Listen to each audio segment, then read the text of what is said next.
Okay, so your pay stub was the skull with the soccer ball thing on its head. So what was the kind of ideas behind like your image? I just think like I wanted to show how at the end of the day, boys and girls, like males and females, you know, underneath like the skin, like we're made up the same way. Like girls might have bigger hip bones or but different features to their body that like make them women apart from men, but like under like the brain's still the same. And if you like sport, it's just the same as if a guy likes sport, and that girls shouldn't have to like be taken away from different sports, like globally and locally. So, like, do you kind of feel like you get kind of taken away from sport in your own life? Yeah, like I suppose when I was like trying to look at it globally and locally, when I was looking at it locally, like even our school, our PE uniform, you know, we get like fitted with the cups and fitted here, and like it costs €20 more to get the fitted one for the girl, and you know, like the boys just get a normal one, but we have to get a fitted one with smaller sleeves and a cuff sleeves and stuff. And that was like kind of locally, and then like in the club, and like when I looked in like the league, different clubs like I play against, the girls have pink jerseys and the boys have blue. You know, like they're completely like categorized. And then like going to like global level, it'd be like American footballers. The girls have to wear like bikinis, playing American football and stuff like that. So and then like with your pay stuff, Kira, what was your meaning behind like the whole face that you had pasted up? Because like, I loved the pun you had. It was kind of like because like you're kind of singing the song like in your head while you're saying it, and then it's like you just don't expect it. Yeah. So like, what was the image? Like, did you have like multiple images you were going through? Yeah, because I kind of thought of the quote, or I came across kind of inspiration for it somewhere, and then I kind of knew this is what I wanted it to say, and I wanted there to be text on it. I didn't want it to be solely image. But then for the image, I was kind of in a rut, and I wanted something that kind of embodied feminism. And so at first I was thinking Frida Kahlo, which is this painter who kind of, her paintings, I don't know if you've noticed, like, or if you've seen them, she has like kind of a unibrow. Yeah, she has like flowers in her, and she like, it's a real like symbol of feminism. Then I thought like it was kind of almost too well known, and because feminism has become kind of like almost like a dirty word, like people like ew feminism, like then the Frida Kahlo as an icon has kind of, with feminism, gone downhill in the public's eye, and I wanted something that was fresh, an icon that I could turn into a feminist icon, you know. And so then I just thought, why not pick, to make the connection of the song even stronger, why not do Cyndi Lauper, who sings the song? Yes. So I painted her, and like I just kind of thought of it, and so I didn't actually know what she looked like. I googled it, and like she was actually like a really interesting like looking person. She has like really crazy hair and features. Just thought that'd be fun, and it would be like a striking image. And then I thought that if I could do it well enough, and I don't know if I have, but you did really well. If she looked enough like her, then the teachers would kind of like recognize and be like, oh my god, like one of the students is going back in the day and like painting our old heroes and stuff. No, because like whenever I'm walking in the hall or whatever, people are like, oh my god, who did that one? That's so good. And I'm like, oh, Kira did. I was like, it's so good. And for your one now, when you were kind of like researching for your kind of project or coming up with ideas, what were the other ones that were kind of like springing up in your mind? Like the pictures, like image wise, like I wanted, like it was kind of, I could have drawn like a jersey that were like half of the boys' jersey, half the girls' jersey, like from a big club or something. But I suppose like when I was looking at it, it was really hard to get an image that brought it across, you know. It was really hard, and I don't even think my image has done that. Like in my head it has, you know. And it was really hard, but like I found loads of interesting facts about it, but it was hard to put them into an image. Like, it was really hard. And when I was like searching images, like I'd drawn different jerseys and I'd seen different things, and I'd drawn a few footballs, I'd drawn a few, like, you know, famous people. Like I had like a few famous people faces half and half, but they just didn't look right, you know. But when I drew the skull and the football, like when I drew the skull, I knew when I finally drew it, I kind of finally knew I wanted the skull, but I didn't know what to put in the brain. Yeah, something that was just gonna get it. Yeah. And I think it's good as well because it like kind of plays on that like football on the brain, like football on the mind. That kind of like it's another kind of common saying that's represented, but it brings a whole new meaning to football on the mind. Yeah. Just like boys and girls have the same football on the mind, and then so I do think that you got it across well. But what were some of the kind of facts you came across while you were doing? Well, like it was some horrible things like the female World Cup winners got 9 million, but the men got 22 million prize money. Yeah. And different things like that. And like I found like the women's teams like in big clubs, again like our PE tops, they have like cuffs and like they're all fitted and stuff, and again they cost more. And like when I went into every lifestyle sports and I went to buy a jersey, they were like, if you want, it's €20 to get the girls jersey delivered. And I was like, no. And they're all low down to the boobs as well. It's like what I find in sport, like for girls, it's making them really feminine. It's kind of like they're like they're gonna be sexualized. Is that you get me? And I find that like even women are being like sexualized, wearing like these cuffed tops, like, and like people that are girls that are heavier, for example, like they have to buy the men's one because the fitted ones like they can't wear them, and then that's like categorizing them in a different category again. Yeah, like and they're not real girls. Yeah, exactly, because they can't fit it.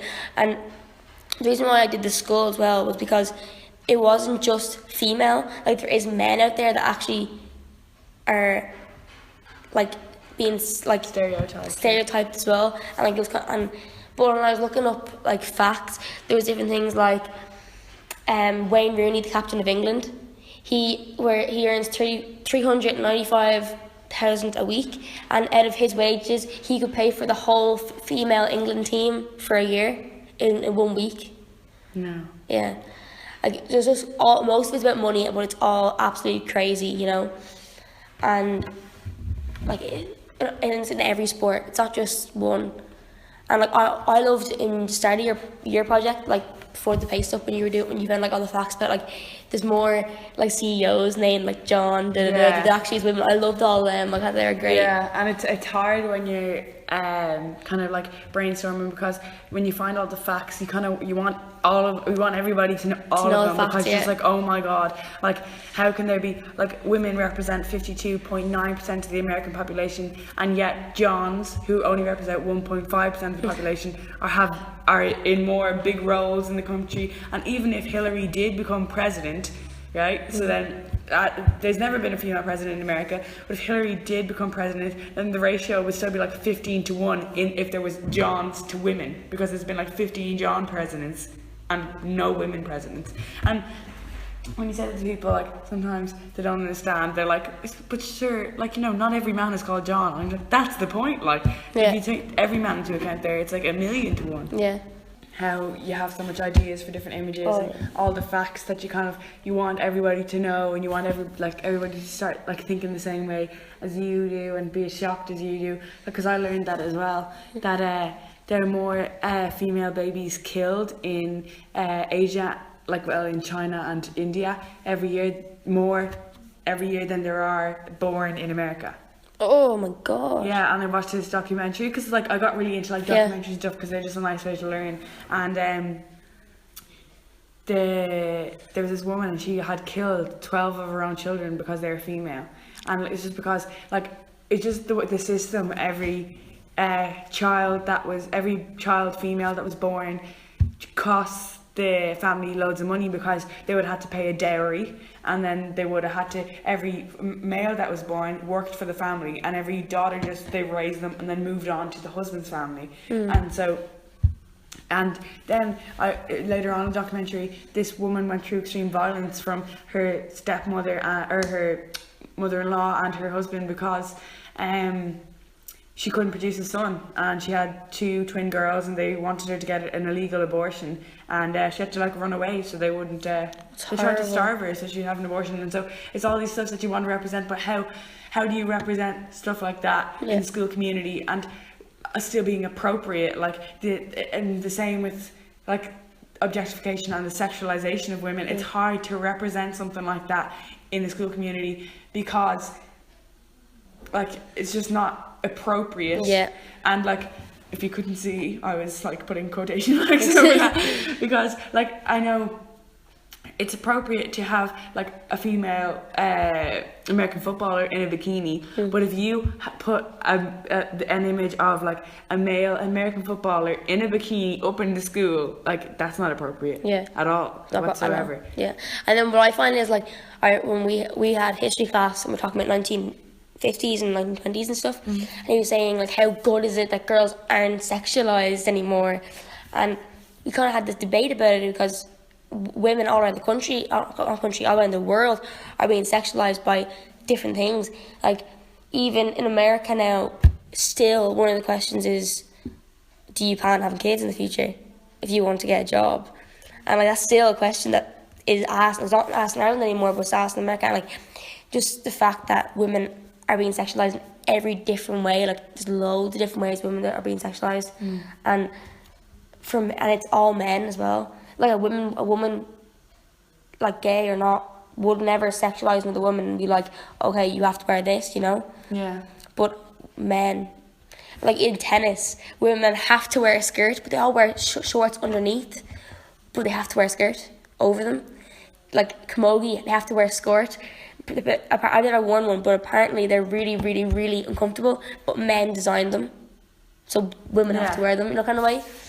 I know, and then but I suppose I watched a documentary and because I was trying to understand like the kind of the concept of feminism and all the different types that can be like kind of seen in people's beliefs and all, and I watched a documentary on different types of feminism, and I was really concerned about like extreme feminism because like feminism has become like a dirty word and a lot of people associate it with this extreme feminism, and it was like I didn't agree with it, the theory and the concept, but I could understand where it originated from, where the thought behind it came from. And these women, they hated men. They divorced their husbands because they decided now they were extreme feminists and that was it. They wanted a world separate from men, like, and it became too extreme. But and like we don't necessarily want to make men just the sole culprits of everything. Like you say, man is the problem. Because then, like, how are we ever going to kind of we don't want to be better than men. We want to be equal in every sense of the word. And there are respects where probably men are treated unequal to women. And women, but it just so happens that women are treated unequal to men in a lot of a lot of more walks of life that are very common, and we have to deal with it on a day-to-day basis, and it presents problems for us because in women's progression these obstacles and stereotypes stand in our way. Like the stereotype in Ireland for a woman is to stay at home, cook and clean. Exactly. And stay home, cook, clean. Like, and now that we are teenagers, it's almost it's a really good age to kind of see it, because everything that we're experiencing, all those kind of stereotypes for nearly the first time, and we see it in like kind of. I remember I went to see a rugby match the other day. It was a memorial one for like my cousin who had passed away, and the club he had played for like hosted this it was his cup, and there was like two teams, and then I remember saying like when I was in the car, like my uncle said to me, he's like, oh, like you can go inside and like hand out 7-Ups or something like that, and like my other cousin who's a boy like would never be expected to do something like that, and straight away like just the women are expected to take care of the men while they enjoy the match, and that doesn't like. I'm sure that there may be men out there that would like to hand out the 7-Ups and not watch the match or whatever, and it's hard for them too that they get there. It's like they stereotypically have to enjoy the rugby match, But When I was in Old Trafford, actually, Yeah. which, do you know what Old Trafford is, like the stadium in Man United, yeah. We went for Christmas, my Christmas present from Santa, and I got, like, this was last year, and it was, like, unbelievable. The place was amazing. But I sat down to my seat to watch this match, and the guy beside me said, "Oh, I brought my daughter too. She's staying in the lounge inside if you want to go in." And I was like, "No, I'm actually here to watch the match." And he didn't believe me. He was like, "You have an interest?" I was like, "Yeah, this is my birthday. This is my Christmas present. Like, I want to be here." And he couldn't believe me. He was like, "Oh, Yeah. really?" And I really offended me. I was kind of like I'm allowed to sit here and watch it if I want. Exactly, yeah. You know, and like that was just mad because it was an actual stadium, and where I was actually in the stadium. This man was telling me like there's a lounge inside, like for women. Yeah, like you're sitting in the place where if you were to have an interest in football, that's where you'd be. So it's easier to assume that everybody in the stadium has an interest in football. Yeah. But then the only exception to that is if you're a woman, then they assume you don't have an interest. Like, And then like you can't even get me started about like how in soccer how women are treated differently and the money and everything towards it. And I see where like so some people come and say like if women put enough money into women's sports, then they'd be bigger because men put money into men's sports. but then it takes it back to women can't make enough money because we're not being promoted and we're not like. How can a housewife pay for Old Trafford? Yeah. Because women aren't always housewives. That's why we can pay for it. Yeah, exactly. I think it's just ridiculous now how.